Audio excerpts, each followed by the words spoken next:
Have you ever stopped to wonder what really happens when someone decides, by choice or circumstance, to stop having sex? The changes are not just physical. They happen at a much deeper level, in the unconscious, and directly affect who you are, how you think, and how you act. The famous Swiss psychiatrist Carl Gustav Jung, known for exploring the most mysterious layers of the human mind, believed that sexual energy, libido, went far beyond the reproductive instinct. For him, this force shaped the entire human psyche.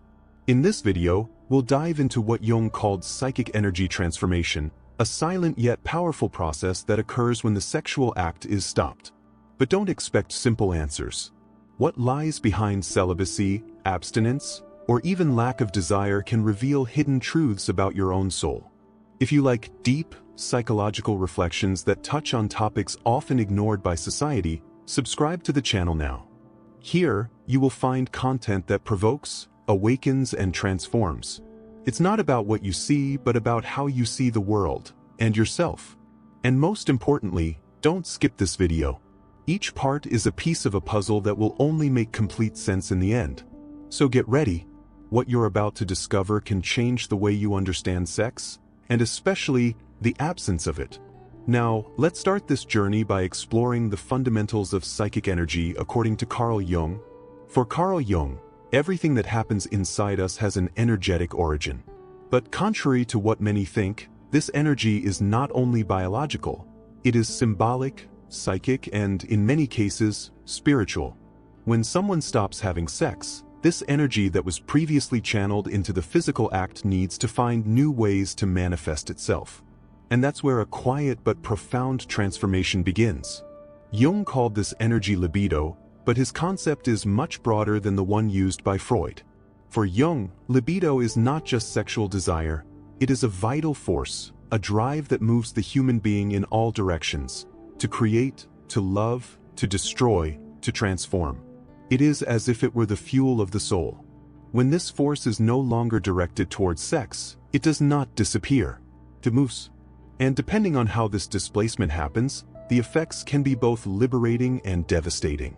In some cases, the pent-up energy builds up and generates frustration, anxiety, or even physical symptoms. The body begins to manifest what the mind has not been able to process. But when that same energy is consciously redirected to art, to self-knowledge, to spirituality, it transforms. Jung called this sublimation, one of the most powerful tools of the human psyche.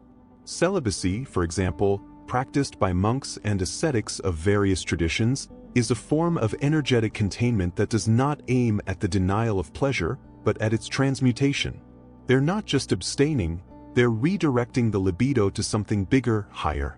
The energy that once sought the other now turns inward, to the archetypes, to the symbols, to the connection with the self, the core of the psychic wholeness. But this process does not always happen harmoniously. When sexual energy is repressed unconsciously, without elaboration, it can manifest itself in disturbing dreams, obsessions, compulsions, or even exaggerated idealizations about love and sex. The energy does not disappear. She masks herself. And this masking, as Jung said, can become a shadow, that part of us that we try to hide, but that always finds a way to express itself. The pause in sex, therefore, is more than an absence of physical contact. It is an energetic reconfiguration. It is an invitation, sometimes forced, sometimes voluntary, to dive into the unconscious. It is at this moment that the deeper contents begin to emerge. Old emotions, forgotten traumas, repressed desires. The absence of immediate pleasure reveals the inner emptiness, but also the possibility of filling it with something new. Jung believed that every crisis carries a chance for individuation, the process of becoming who you truly are. And when sex leaves the scene, the libido is free to seek new paths. Perhaps this is the real reason why so many people, when going through periods of abstinence, report finding themselves, discovering new talents, or starting a spiritual journey. This energy has no moral. It is neither good nor bad. It just is. And the more aware we are of its existence and its movements, the more we can use it to our advantage.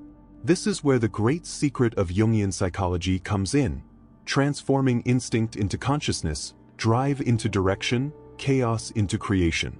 But to understand how this really manifests itself in everyday life, in emotions, choices, and relationships, it is necessary to go deeper. In the next section, we'll explore how abstinence directly affects the unconscious and what it can reveal about who you really are. When sex ceases to occupy its usual space in a person's life, the unconscious notices this change immediately. It is as if one door closed on the outside world and at the same time, another opened inwards. This movement is not only symbolic. It is real, and its effects can be perceived in dreams, involuntary thoughts, and even behaviors that arise without apparent explanation. For Jung, the unconscious is never silent. And when there is a sudden change in energy, as in the absence of sex, he begins to speak louder. This speech, however, does not come in clear words. It manifests itself through images, symbols, strange sensations, patterns that are repeated for no apparent reason. It is the language of dreams, of fantasies, of sudden impulses. And all of this can be intensified by a lack of sexual activity. Not because sex itself is indispensable, but because the energy it carries needs to move. When it is retained, the unconscious reacts, like a river that tries to find new banks to continue flowing. At this point, the person may begin to experience emotions that were not so visible before: neediness, irritability, melancholy, or even a sudden desire for drastic changes. At first glance, it may seem like just emotional instability. But, in fact, it is the unconscious bringing to the surface contents that were dormant. Jung would call this the confrontation with the shadow, the encounter with what we prefer to ignore in ourselves. The absence of sex can disrupt the artificial balance that we often use to avoid facing internal issues.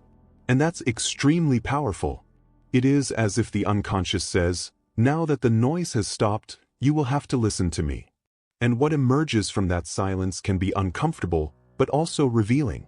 It is the opportunity to understand why we seek pleasure as an escape, why we are afraid of loneliness, why we associate love and desire with unresolved needs. In this process, dreams gain prominence. Jung saw in dreams a direct bridge to the unconscious, and during periods of abstinence, the dream contents usually become more vivid, more symbolic. Many people report erotic dreams, visions of former partners, or even situations of desire that never happened in reality. This is not a mere reflection of the repressed will. It is the way the unconscious tries to reintegrate the aspects of the psyche that have been separated or neglected.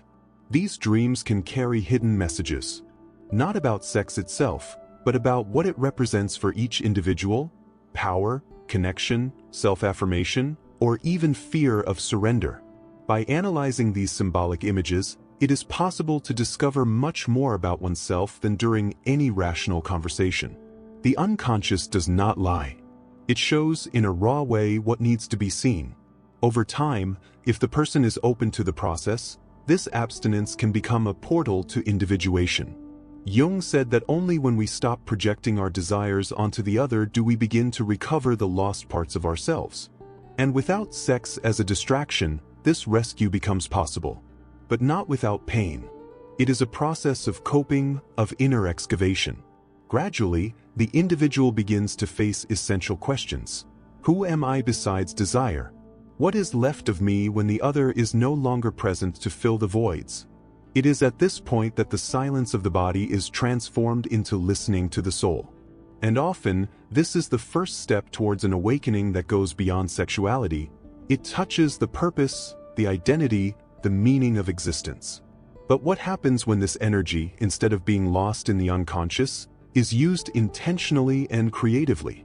What Jung discovered about sublimation could completely change how you view abstinence and libido itself. Instead of fighting against the absence of sex or repressing it as if it were a problem to be solved, Jung proposes something radically different: to transform this energy into something else. This process, known as sublimation, is one of the most powerful keys to analytical psychology. Rather than allowing the repressed libido to manifest itself in symptoms or compulsions, it is possible to redirect it into creations, discoveries, and expansions of consciousness. And this redirection doesn't happen by accident. It requires intention, attention, and, above all, courage. Sublimation is not a mechanism of negation. On the contrary, it starts from the recognition of sexual energy as a legitimate and essential force of life. But instead of leaving it imprisoned in immediate desire or unconscious fantasies, it is channeled into something that transcends the self. It is when desire is transformed into art, spirituality, knowledge, meaningful action. Jung saw this as one of the noblest expressions of the human psyche, the ability to take something raw, instinctive, and impulsive, and mold it into something elevated, symbolic, loaded with purpose. Great artists, scientists, spiritual leaders, and thinkers in history have often experienced long periods of abstinence, voluntary or otherwise, and many of them have attributed their creative clarity to this state. Not because sex is an obstacle, but because libido, when not consumed by immediate desire, becomes fuel for other achievements. And this phenomenon can be observed by anyone willing to look inside themselves with sincerity. To sublimate is more than to divert the impulse. It is to listen to what it wants to say. The desire for connection, for example, can be transformed into empathy. Neediness in compassion. Passion in creation.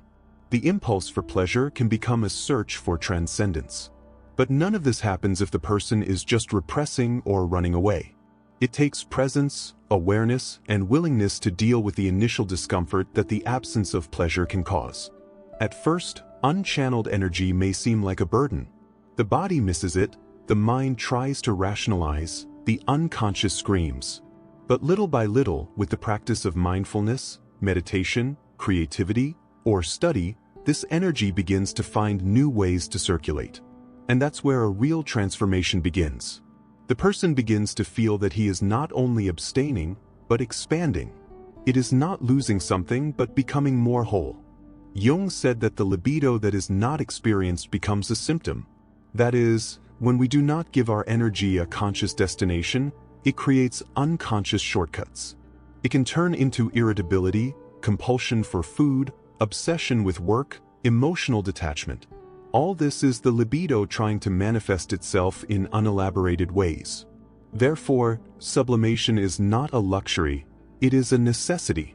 It is a way to maintain internal balance and allow vital energy to continue flowing without causing damage. The great beauty of sublimation is in the freedom it offers.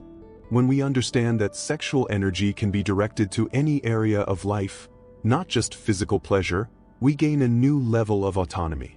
We are no longer hostages of desire to become authors of our own process of evolution. This does not mean denying the body, but integrating it with the soul. And it's not just a personal choice. We live in a culture saturated with sexual stimuli, where desire is constantly used as a tool for control, consumption, and distraction. Choosing to underline this energy is also an act of resistance, of awareness, of reconnection with what is essential. Instead of following the flow of compulsion, we start walking towards self-knowledge. And with that, something changes profoundly. What was once lack becomes power. What was instinct becomes creation. What was empty is now space for something new to be born. By understanding this process, we begin to realize that sexual energy does not have to be an end in itself. It can be a bridge, a path, a lever for something bigger. And when we use this force with intention, we discover that true pleasure is not only in the body, but in the freedom of being able to transform energy into meaning. But if all this is possible, why are so many people still afraid of abstinence? Why is it still associated with frustration and not with transformation? The answer may lie in the deepest structures of the psyche, in the archetypes that shape our relationship with pleasure, with love, and with the other. And that's exactly what we'll explore in the next step, how the collective unconscious and symbolic patterns influence our view of sex, and the silence that comes when it ceases. Much of the way we view sex, and especially the absence of it, comes not only from our personal experiences, but from much older, deeper, and more invisible patterns. Carl Jung called these patterns archetypes, universal images that inhabit the collective unconscious. They shape our perceptions, desires, fears, and fantasies, often without us being aware of it. Since time immemorial, sex has been surrounded by symbols that went far beyond pleasure. For some cultures, it was sacred, a ritual of union between opposing forces. For others, a taboo, something to be repressed and controlled. And between the sacred and the forbidden, myths, stories, and beliefs emerged that to this day influence how we feel and live our sexuality. When we move away from sex, whether by choice or circumstance, these archetypes become even more visible. It is as if, in the silence of absence, the symbols scream. One of the strongest archetypes related to sex is that of the anima and animus, described by Jung as the internal images of the feminine in man and masculine in woman. They are projections that we make on the other, on the partner, and that make us look outside ourselves for something that, in fact, is inside. When we stop having sex, the tendency is for these projections to recede.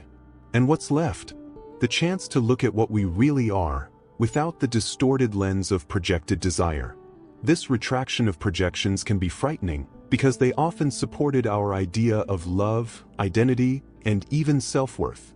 Without them, we feel vulnerable, exposed. But this is precisely where the real inner work begins.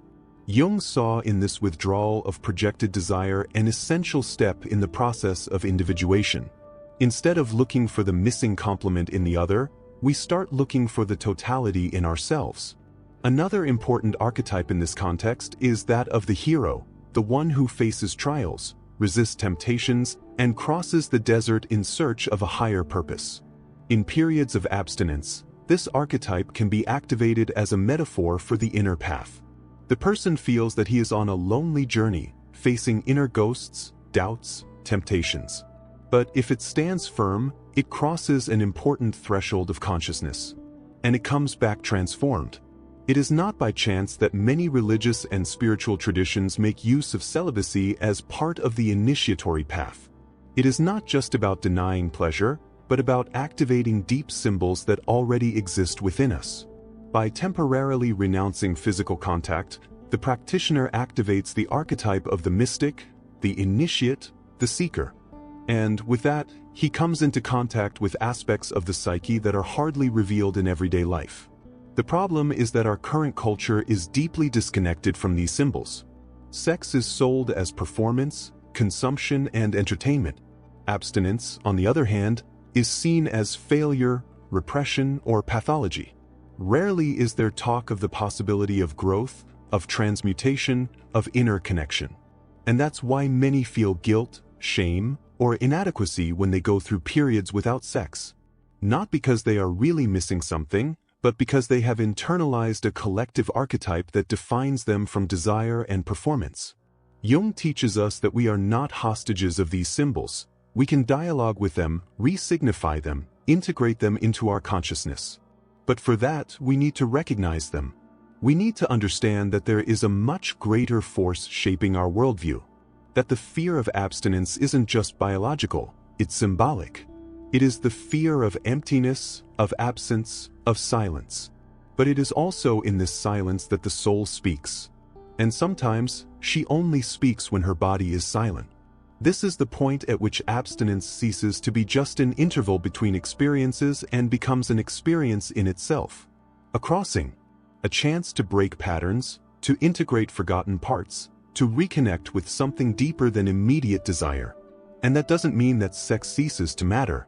On the contrary, it starts to have a broader, truer, more integrated meaning. When we understand that the collective unconscious is constantly influencing our choices, including sexual ones, we start to live with more autonomy. We can recognize archetypes, dialogue with them, honor them without blindly submitting. And with that, we free ourselves not from sex, but from the illusions around it. However, there is still an essential element that completes this journey of transformation, the return of the sacred. A deep reconnection between body, soul, and spirit. And this is precisely what we will explore in the next step.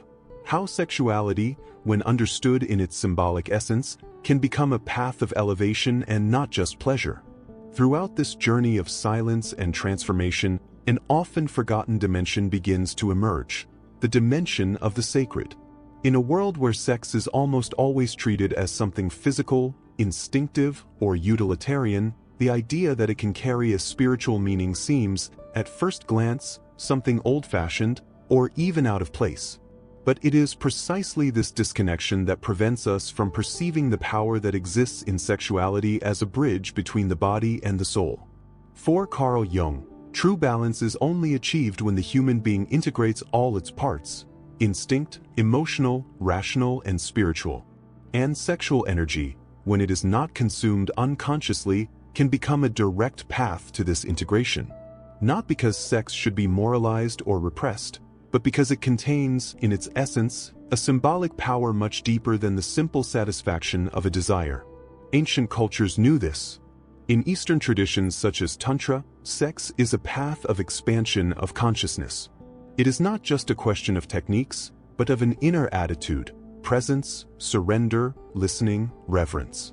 Sexual energy, when cultivated with attention and respect, becomes a creative force that uplifts rather than just consumes. And even in abstinence, this energy lives on. It doesn't die, it just changes direction. When sexuality is rescued as sacred, even its absence acquires a new value. Abstinence is no longer a hole to be filled and becomes a fertile space, where the individual can dive to find what is most intimate in him. It is in this void that the spirit can be heard.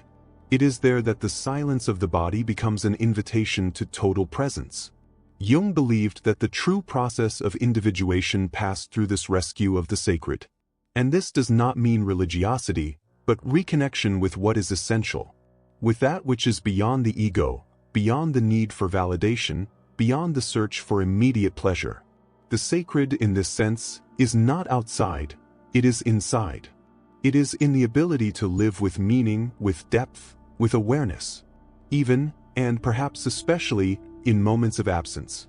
By resignifying sex within this symbolic context, we realize that the body is not only a means for pleasure, but a temple of expression of the spirit, and that the energy that dwells in it can be used in different ways: to create, to heal, to transform, to love more fully and truly. Sexuality, when elevated, ceases to be just an instinct and becomes language, a form of communication with the invisible. Of course, this path is not simple. It requires deconstructing beliefs, confronting patterns, welcoming shadows. It is necessary to look at the way we use sex to fill voids, anesthetize pain, or maintain illusions. And at the same time, it takes courage to seek a new way of living this energy, more conscious, more symbolic, more connected with who we really are. The good news is that this process does not require ready-made formulas. Each person finds their own path. Some will rediscover pleasure with more presence. Others will choose periods of silence as a form of self-knowledge. And still others will transform sexual energy into art, spirituality, or service to the world. There is no ideal model. What exists is the possibility of living with more truth. And this is where the entire journey taken so far begins to make sense. Abstinence is no longer just absence. Sublimation, more than a strategy, becomes a practice of consciousness. The archetypes that once controlled us now become allies on the path to integration. And the sacred, finally, is rediscovered as part of us, not as something distant or idealized, but as a direct, living, present experience. When we understand sex as something that transcends the body, as an energy that can be felt even in silence, as a symbol of life that pulsates independently of the physical act, we take a step towards psychic maturity. We stop being dominated by the impulse and start dancing with it. In harmony, in respect, expanding. This is the point at which the journey approaches its end, but not a closed end, but an opening. A new way of looking at one's own desire, one's own relationships, one's own body. An invitation to live with more awareness, more depth, and more meaning. And that's exactly what we'll talk about in the conclusion. What do we really learn when sex goes silent? What new possibilities are opening up?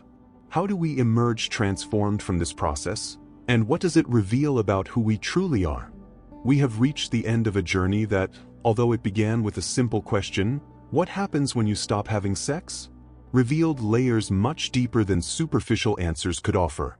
Along this path, we understand that the absence of sex is not just a void to be lamented or a taboo to be overcome. It is a rare opportunity to reconnect with oneself, a symbolic crossing that can reveal hidden aspects of our psyche, reorient our desire, and broaden our perception of what it really means to live. Carl Jung showed us that sexual energy, libido, is not confined to the sexual act. It is the vital force that drives the human being to creation, to the search for meaning, to love, to growth. When this energy is no longer channeled solely into the body and pleasure, it becomes available for other expressions: art, spirituality, purpose, inner transformation. That is the essence of sublimation, not as escape, but as elevation. We have also seen that behind many of our impulses, expectations, and fears about sex, there are deep archetypes that operate silently in the collective unconscious. The absence of sex, therefore, does not only reveal a not doing, it exposes the symbols that shape our identity, our beliefs, and our bonds with the other. It is in this symbolic silence that the chance to review patterns and reconstruct the very meaning of intimacy, surrender, and pleasure emerges. And it was in this same silence that we rediscovered the sacred, not as something mystical or religious, but as a dimension of life that only reveals itself when we get closer to what is essential. By ceasing to see sex as a mere instinct or performance and recognizing it as an expression of something greater, we touch a deeper truth about what it means to be human. We are body, yes, but also soul. We are desire, but also consciousness. We are impulse, but also intention. Stopping having sex, in this context, is neither a setback nor a punishment. It can be a movement of healing, of reconnection, of awakening. It is not a matter of denying desire, but of listening to it more attentively. To ask what he is trying to show us. To realize that behind the need of the other, there is an even greater need to become whole. Perhaps, at the end of this journey, the truest answer is that when sex is silent, the soul begins to speak. And what she has to say isn't always easy to hear, but it's always profoundly liberating. Because it invites us to step off the surface and dive into what really matters: meaning, true bonding, real transformation. If you've made it this far, you may already be feeling that this conversation was more than information. It was a calling, an invitation to look at your energy, your intimacy, and your silence with new eyes. And if that content resonated with you, consider subscribing to the channel. Here, we explore deep themes with seriousness, sensitivity, and awareness. And this journey of self-knowledge, freedom, and reconnection with the soul is just beginning.